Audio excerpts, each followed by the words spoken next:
So, what is it like driving in Norway? Bear in mind, I'm from the UK, so I'm going to be comparing Norway to driving in the UK. And we've been here for a couple of days so far. We spent a couple of days in Oslo.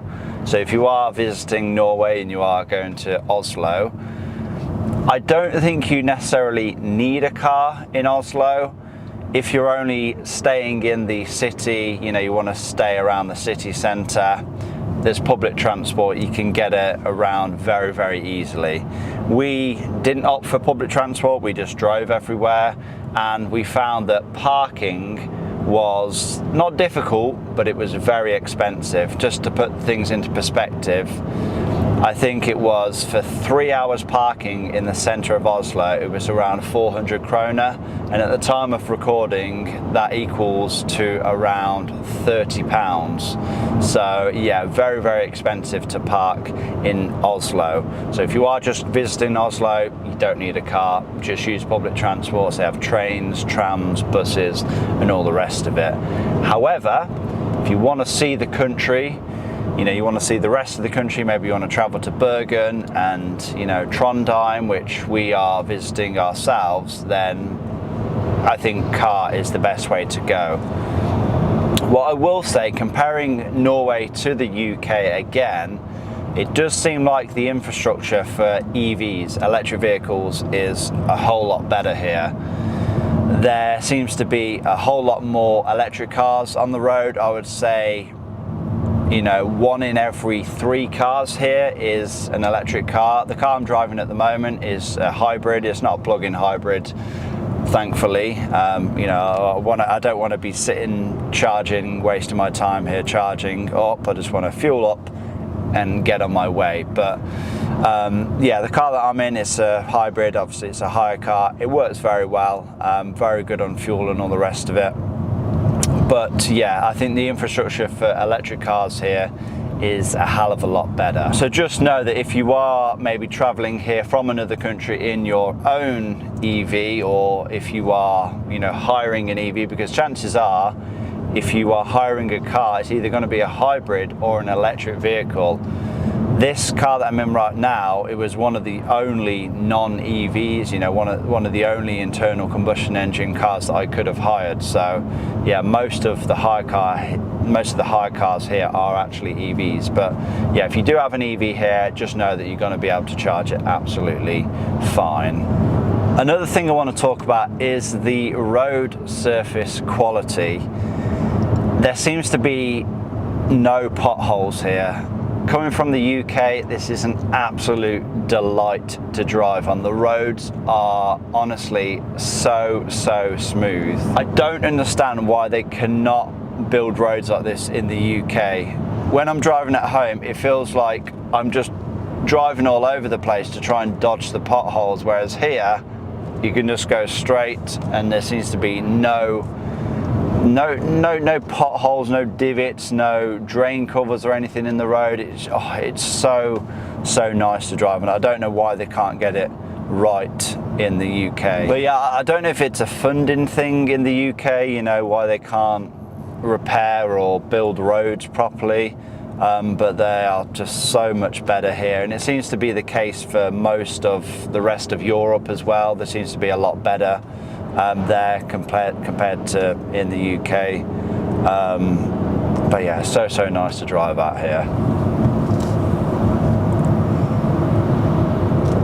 And now I guess we'll talk about fuel prices, because that's probably something you want to know when driving in Norway. So before we came out here, we was kind of expecting fuel prices to be extortionate, and in reality they're not as bad as what I expected. Don't get me wrong, it is more expensive than the UK. So for a litre of petrol or benzene, whatever you want to call it, it's around 21, 22 kroner, which I believe is about £1.60, something like that, something around that range. And then we have diesel, which is actually cheaper, is it's a bit bizarre that it's cheaper, because in the UK diesel's more expensive. But yeah, diesel is a little bit cheaper, about 19 or 20 krona per 1 litre, which is about £1.40 to £1.45, something like that. So slightly more expensive than the UK. At the moment in the UK it's about £1.30 for 1 litre of petrol, and about £1.35-ish for 1 litre of diesel. So slightly bit more expensive, but not too crazy. So another thing to mention if you are driving in Norway are the speed limits. Now, I've driven in a lot of different countries around the world, and this probably has the lowest speed limits that I've experienced.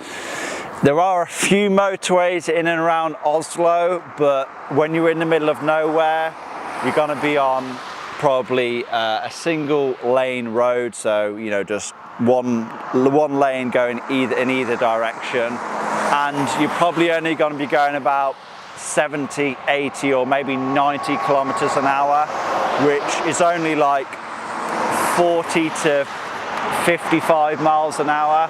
So it is going to take you a long time to get anywhere, but that does mean you can take regular breaks and see spectacular scenery such as this.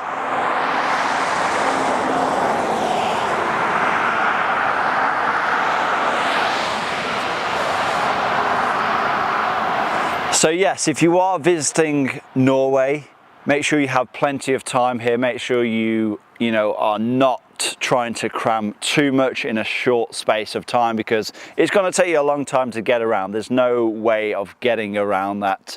I mean, we're doing about 100-mile journey now, and it's taking over 3 hours. So hopefully that puts some things into perspective. Yeah, you're going to take a long time to get anywhere, and you're not going to be going anywhere particularly fast. And if you are thinking of speeding here, exceeding the speed limits, don't, because you're going to get a huge fine. I'm literally just sticking to the speed limit and going no over. I've heard of people getting fines of a few £1,000s, so don't go over the speed limit. They are very, very strict here. Like I said, just take your time and try and take in the drive. So something else to consider when driving in Norway. Obviously it's quite a northerly country, so there is a chance you can experience some snow, especially come winter time. It's not technically even winter yet, it's still the autumn or the fall, and we're having quite a bit of snow here, so there's a good couple of inches of snow on the road. So if you are visiting here in your own car, I would say make sure you have proper tyres, proper winter tyres. I think it's probably a legal requirement here during winter time to have winter tyres on. If you're hiring a car, don't worry, you'll be covered, you'll have winter tyres on. But obviously make sure you are driving to the conditions. So if it's snowy or icy, you're going to have to go quite a bit slower and leave a good distance to the vehicle in front of you.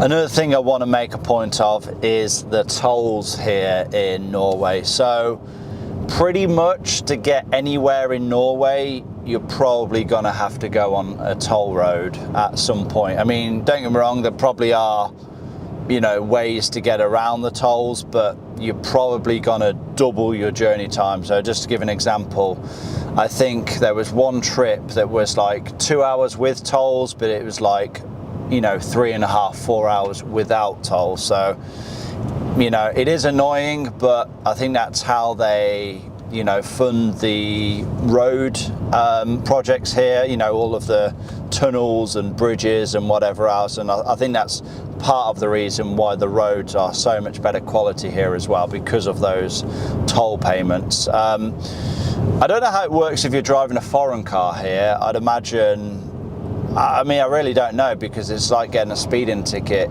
in your own car, in a foreign car abroad? How do they get in contact with, say, the DVLA, for example? I don't know how that works, but if you have a rental car, then I think they will just bill the rental car company, and then I think they will just then bill you essentially on your credit card. So yeah, we are actually heading back to the airport now, and I guess we'll find out maybe how much the tolls have been on this 16-day trip. I'm not expecting it to be cheap. I think it's going to be like a couple of £100. So however many thousand kroner that is going to be, because yeah, we've been through like an awful lot of tolls. I feel like we could have been through like 100 at this point, but yeah, we're going to have to wait and see for that. Another thing as well, be careful where you park, because we have a couple of parking tickets. It's annoying, but there's nothing we can do about it. Obviously I'm going to get them paid. It's not like the UK. It's I mean, if you speak Norwegian and you can read Norwegian, then maybe it's a little bit easier to decipher where you can and can't park. But the first parking ticket we got was, we stayed at an Airbnb in Bergen, and the Airbnb, long story short, the Airbnb host said we could park at the property, but we couldn't. We got a parking ticket. Then we got in touch with her, and she said, oh no, you can actually park 2 streets away, which I'm not going to go any more into that. Second parking ticket I got was because I parked in an electric car parking space, and I even bought I paid for a ticket as well, paid for a parking ticket, but it says, I think we've translated it, it says that I parked in an electric car charging space, which in the UK they make it very clear, like they'll have a symbol on the ground, or they'll have a post up which says this is for electric parking only. There was just an electric charging post nearby. I didn't know if it was for that space, if it's for that space or what, but basically if you're not in an electric car and you're not charging, just stay away from electric charging points altogether and you should be fine. But yeah, we're heading back to the airport now, and we're going to see what the damage is with those tolls. Okay, so just dropped the rental car back then. I don't know how much the tolls were, by the way. They said we'll find out, we'll just get a bill to our credit card, so that'll be a nice surprise. But yeah, this little car's done us well. I think we've covered around 2,500 kilometers in the past 2 weeks or so.